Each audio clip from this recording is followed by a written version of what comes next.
Sorry, Dean in Glen Cove, how are you? Hey, so nice to speak with you. I've been listening to your show for probably a year and a half, and you've been a big influence on me. I so appreciate you guys. Cool, thanks for calling. What do you got for us?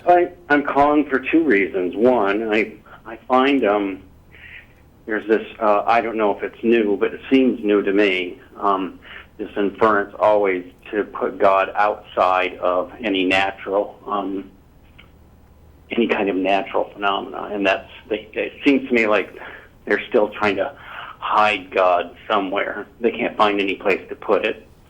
And well, we have this God of the gaps problem, right? Where as we learn more and more, the places where we thought God becomes replaced by scientific understanding, right? So, like lightning bolts, has been shoved so far away now. It's just infuriating to have these conversations. And I'm having this conversation with a minister of my church. Actually, I'm an out non-believer atheist, and still continue to attend there. I'm sure he loves that. Yeah, that's they don't like the question-answer thing. Yeah. They hate it. Actually, I was able to actually get her to sit down and watch Julia Sweeney's one-woman show.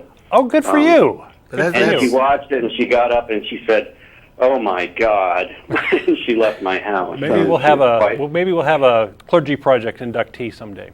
That's the thing about gaps, though, is that every time you fill a gap, what you do is you create a new gap on either side, although they're a little bit smaller. And so you fill those gaps and you create a new gap, either smaller. That we've seen this example before when you string up a line of skulls from our ancestors to now. Sure. And okay, tell me exactly where there's an ape. But the good thing is that while they do use this God of the gaps, the more we learn, the smaller and more diffuse their God becomes.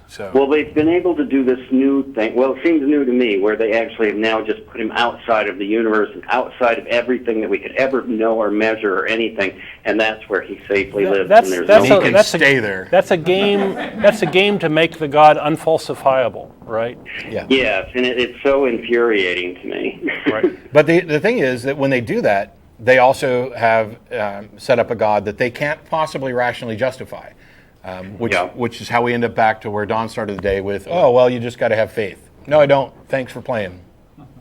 Well, one of the things that made me have this conversation with the minister at our church, she said from the pulpit about a year ago, and I was kind of going through my deconversion still, she said, I'm not even sure I believe any of this anymore. And I thought that was an open door to have a discussion with her.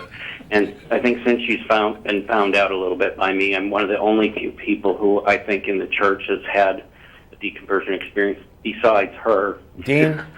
Dean, you need to direct her to the clergy project, because she knows about it. She actually brought it up to me one day. Oh, me darn! Do you know anything about the clergy project? I said yes. She can be anonymous.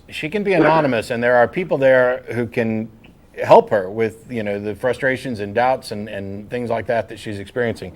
Let me make a point here. Sure. that the clergy have this conflict of interest issue, right? If they are super honest or they come out as atheists, they risk losing their jobs. They risk losing their livelihoods, and that's something to think about. I feel very little compassion for that, I suppose. Yeah. Liars make me pissed off. Sure.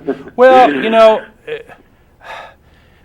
the coming to atheism is a process, and if you look at the testimonials on our website at the ACA, you'll see that a common theme among those is often a multi-year transition, 5, 7, 10 years of searching and exploring and these sorts of things, and it's a long process. And so that you could say that the folks who are searching are being dishonest, but that's a little black and white, Yeah, I think you're right about that, and thank you for kind of softening me a little bit on this. I think part of it is, I bring up little things. We had a big discussion about the Bible. I had her here at my house for, 3 or 4 hours one day, 4 or 5 months ago, and we sat down, and I told her that I took her Bible class. She doesn't teach it, but another fellow at the church teaches it. And I finished reading the whole Bible, and I said I've also been following the skepticism on the Bible too. And she said, well, how's it all turning out for you? And I said, the skeptics win. That is a path for a lot of and atheists. I told her that I'm going to an atheist meeting here close to where I live in Long Island, too. And she's turned to now just calling you heathen.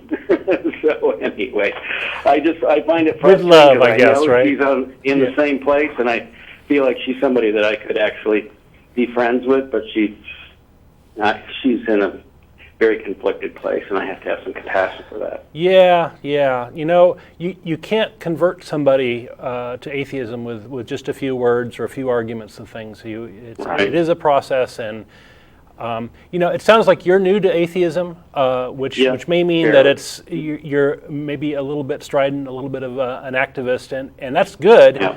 But that will soften over time too, and become more nuanced. That will make me feel better. Well, we want you to be a hardcore atheist, but the tactics change a little bit as you become more hard-boiled, I think. Anyway. Well, I like that. One last thing I wanted to bring up. I have a mother who's a fundamentalist Christian in California and belongs to a huge mega church, 3,500 people. Campaigned against Proposition 8. I'm a gay man. I've been with my now husband. We got married Yay, congrats. year and a half ago, and we're together for 18 years, I suppose, altogether now. Awesome. Well, now you got to get divorced. I got married. I'm a gay man, and I got married in New York, too. So I'm out as a gay man, but I was ostracized because of my mother's religion for 8 years, and then we broke the silence probably 10 years ago. But she's always been on the fence about talking about the gay thing, and I have not come out as an atheist to her, and I'm just kind of thinking, I know where that led last time of 8 years of complete being cut off, and I fear still coming out to her. I would be prepared, having heard this many times before, for the, oh, well, now I understand. Of course, you don't believe in God because you don't want you don't want to hear that God doesn't like what you do. Yeah, oh yeah, right. All that manipulation. Yeah, right. It sucks. It's a very difficult I got the double whammy. At least I'm not black and gay and an atheist. Right. Well, you know, you got to love your family. Try to keep your communication lines open if you can. I'm the one who does most of that work. I'm the one who does the calling and the visiting, and they haven't been here to visit me in, I think, about 12 years now. But I try to keep up with them. Right. But they're the good Christians, of course. I'm a little bitter about that. Well, thanks a lot for the call, Dean. I got like a minute and a half left. I want to try to get one more call in. Go for it. And, nice to talk to you. Thanks. It was a pleasure to talk to you. Hope to see you in Austin sometime. Right. Thanks so much.